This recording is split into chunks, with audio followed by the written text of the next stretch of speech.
Everyone loves the idea of having a fire pit in their backyard.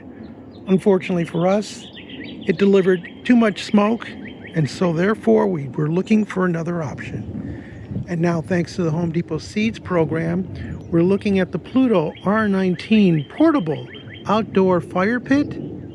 For something that's portable, it takes 2 people to carry it. Will this be the solution to our smoke problem? As we open the box, a few things to know. The Pluto R19 is made out of stainless steel. It's for outdoor use only, although it cannot remain outdoors because it will rust and discolor. Items included in the box: a manual and a quick guide, a storage bag, and the actual fire pit. No real assembly required.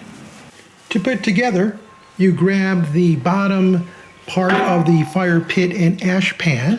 That's one that has holes on the bottom. You lift that up, and there are legs that fold out. So you unfold the legs, set it on the ground. Then you grab the removable base plate, which is labeled D, drop that in place.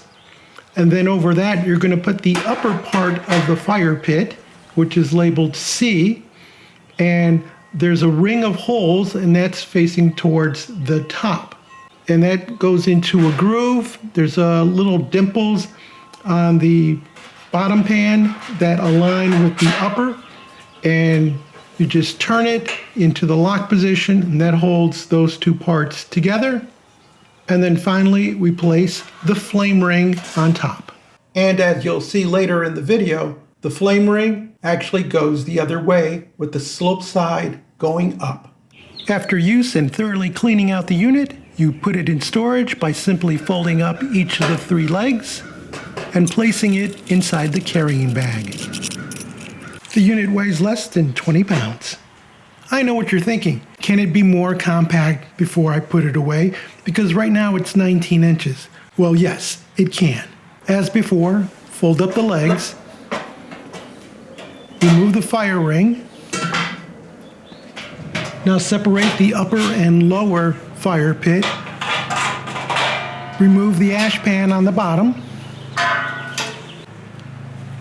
Invert the upper fire pit.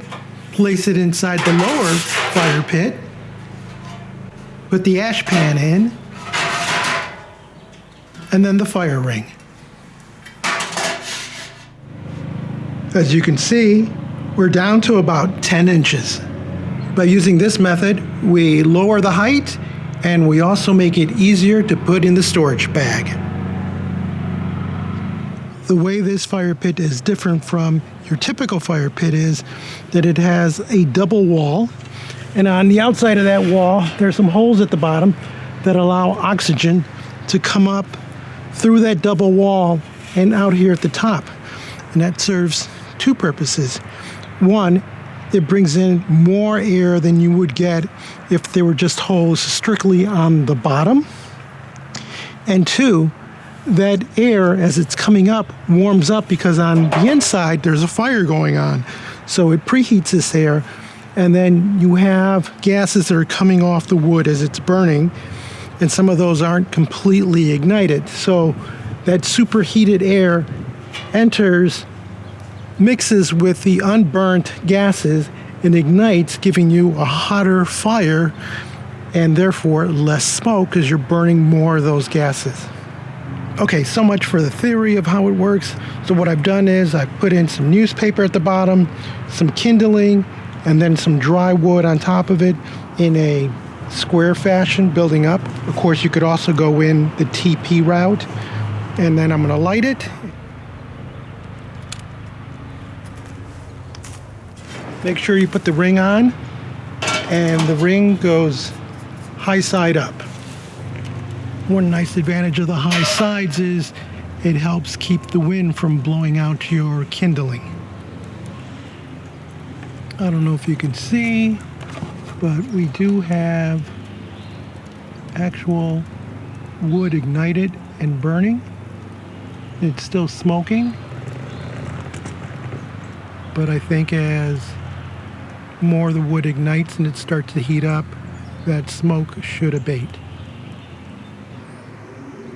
Once you get the fire going, it's not smoke-free, but it's fairly low in smoke. And of course, the drier your wood, the less smoke you'll get. At times you can actually see flames coming out of these ports on the top as it consumes the unburned gases from the wood. And indeed, it does get to a point where there's really no visible smoke coming off of it. So I guess the claim is mostly smokeless, but not fully smokeless. Finally, we're going to talk about the one thing nobody wants to do, and that's cleanup. Looking inside, we see there's very little residue left, just some white ashes, and that's due to the efficiency of this unit, which is why it's partially smokeless.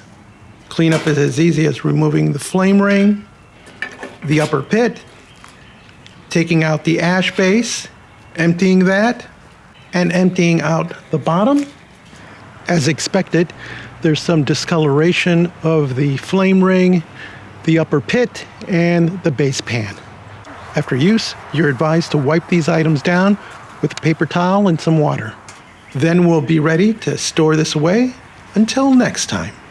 Things I like about the Turbro Pluto R19 are, one, it's portable. It's lightweight, under 20 pounds, so you can transport it. Comes with a convenient carrying bag. It's made out of stainless steel. It's easy to assemble and disassemble. Has folding legs. It's mostly smokeless.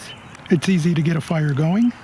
Things that aren't so great, the stainless steel will discolor with use. Most of the heat goes out the top, although the sides do get hot enough to burn you. And there is no great poker or lid. So when you want to extinguish the flames, you either have to pour in like sand or find a lid to go over the top. Trying to use water to extinguish the flames can damage the unit. And the one thing I really don't like about this unit is that, unlike my old fire pit, I can't just leave it outside. Otherwise, it could lead to premature rusting. Compared to the old fire pit, this one's more convenient and easier to use. Thus, I will be giving the old unit away. If you found this video interesting or useful, give us a thumbs up. Leave us a comment. Join the subscription team. And as always, thank you ever so much for watching.